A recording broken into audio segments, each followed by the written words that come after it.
Hello and welcome to Brodual. This time we have the third part of our Skyrim Redone series. It's been a little while since our last update, so if you've missed it or need to recap, then you can find links for the other episodes down below. This video in particular will focus on the Thief perks, as well as the changes that come along with it. As always, we'll keep everything spoiler free, so we won't be going into the specifics of each perk as we think that ruins some of the fun for you. But we'll give a general overview of each of the trees as well as the overall effect on gameplay. The Thief trees have been mixed up the most out of the three categories. Not only have each of the individual trees been changed, but some have been merged and there's also an entirely new tree called Wayfarer. But first let's take a look at the Alchemy tree. Alchemy in the vanilla game can be exploited very easily to create overpowered items.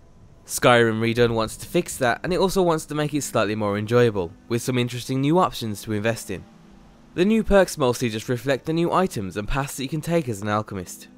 For example, you can now craft an alchemy table which you can use anywhere in the world. But first you'll need to invest in the field alchemy perk. You can now also create and invest in explosive alchemy and create things like sticky bombs, elemental arrows and other devices. And for the most part the rest of it is still the same, except for smaller changes for balancing. However, all potions have been changed in a couple of ways. They are now consumed over time to make potion consumption less trivial, and the names have also been adjusted to easier organise them in your inventory. Overall, Alchemy in Skyrim Redone is definitely more interesting, and the new option should grab your attention early on in your playthrough. You might still have balancing issues, but in our opinion it's less dramatic when compared to the vanilla game. Speechcraft is one of the few trees I rarely invested in. While it's nice to have a few buffs for persuasion and merchanting, generally your perk points are better spent in other trees. Skyrim Redone tries to fix that with a new de-leveled merchant system. So now things won't just get better and sell for more over time. Items will be expensive throughout your entire playthrough, and you'll be forced to spend points in your Speechcraft tree if you want to see an improvement, which puts Speechcraft in line with other trees. The tree now also has more of an incentive to invest with a branch that focuses on shouts and followers.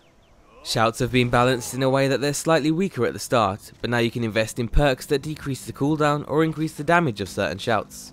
The follower perks also make you a better leader, and the result of that is increased damage and skill growth. Speechcraft is now also the home to a few very unique perks that manipulate NPCs by changing your appearance and manipulating them with your speech. For example, the Masquerade perks makes it so if you're wearing a full suit of a faction armor, that particular faction will recognize you as their ally.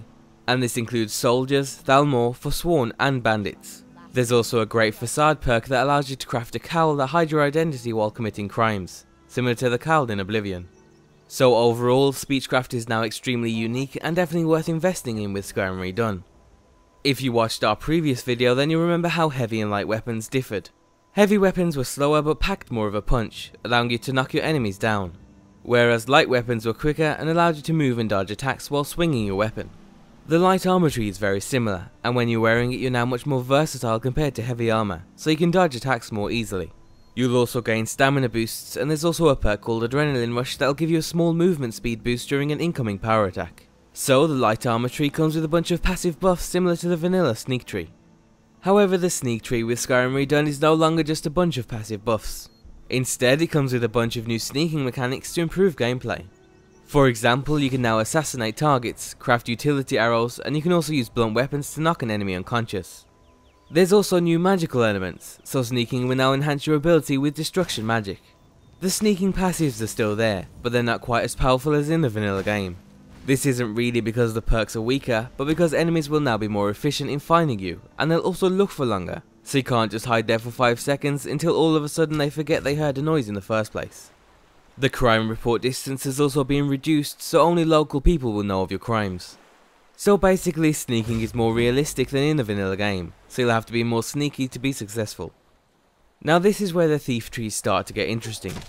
The pickpocketing and lockpicking trees no longer exist, and in their place is a Fingersmith Tree, which combines elements of both of them and puts them into a single, more efficient tree. For the most part, the Fingersmith Tree combines both trees effectively, and the endgame effect is still the same. In general, you should notice more growth in your character's ability to pickpocket and pick locks. Picking locks is also much harder than the vanilla game, and also breaking a lock or forcing it open doesn't give you any experience, so it's generally harder to level up.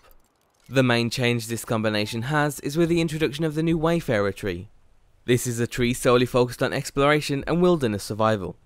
The tree comes with 2 branches, one that focuses on survival, giving a new tracking ability for different animal types as well as adding perks that focus on traps, And there's also a lore tree that represents your character's accumulated knowledge on different topics. The tree levels from travelling, similar to the athletics tree in Oblivion. It also levels by using traps and tracking enemies.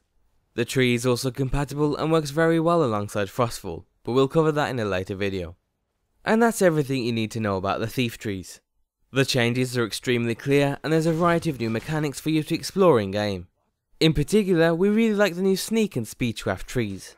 So if you've yet to invest in either of those trees, then we definitely recommend it during your next playthrough. The next video will wrap up the perk changes with the magician trees. So until then, be sure to leave endorsements on any mod you enjoy, and thanks for watching.